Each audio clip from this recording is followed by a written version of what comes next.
Assalamualaikum warahmatullahi wabarakatuh. Saya Yati dengan NPM 2018 015 00388.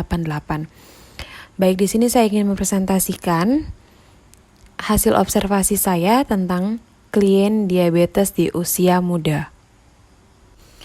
Baik, langsung saja masuk ke latar belakang. Diabetes adalah penyakit kronis serius yang terjadi karena pankreas tidak menghasilkan cukup insulin atau hormon yang mengatur gula darah atau glukosa.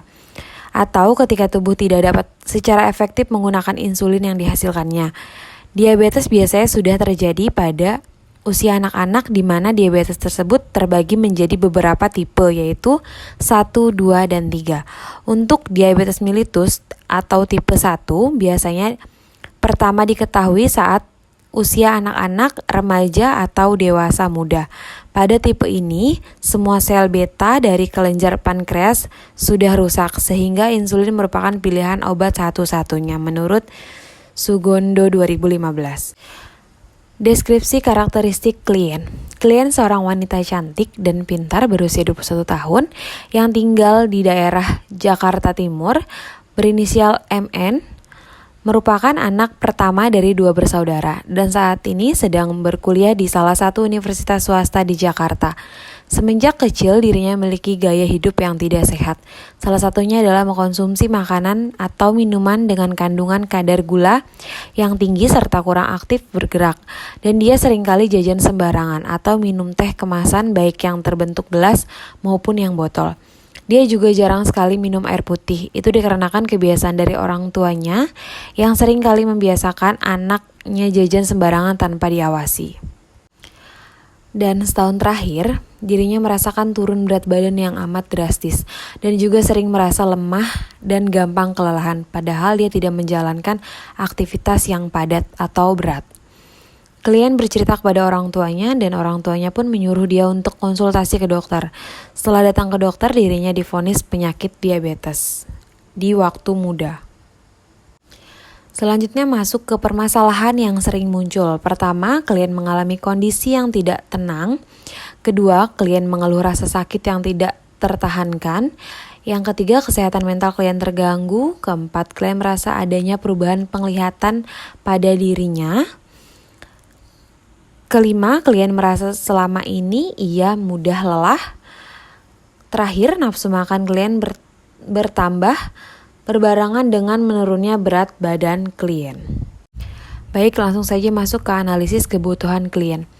Pertama, klien membutuhkan semangat dan dukungan keluarga bahwa ia bisa sembuh dari penyakit ini. Kedua, klien membutuhkan teman yang nyaman dan pengertian akan kondisi yang klien alami saat ini.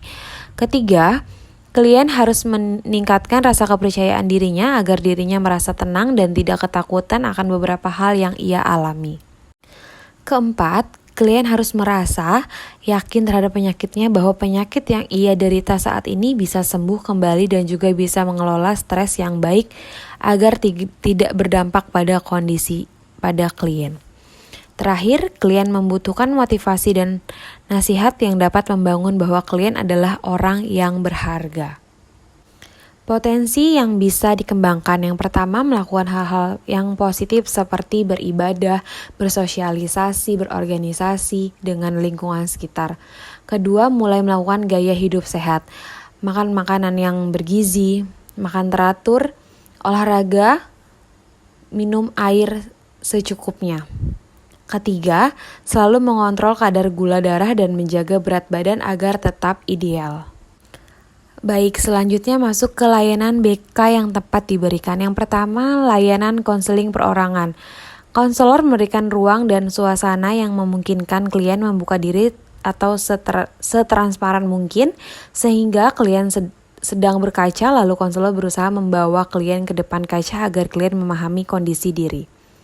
Kedua, bisa menggunakan layanan orientasi, di mana layanan orientasi dalam hal ini bertujuan untuk membantu klien agar dapat dengan segera menyesuaikan diri dengan tuntutan-tuntutan yang berlaku pada situasi di sekitarnya atau norma-norma yang berlaku pada lingkungannya.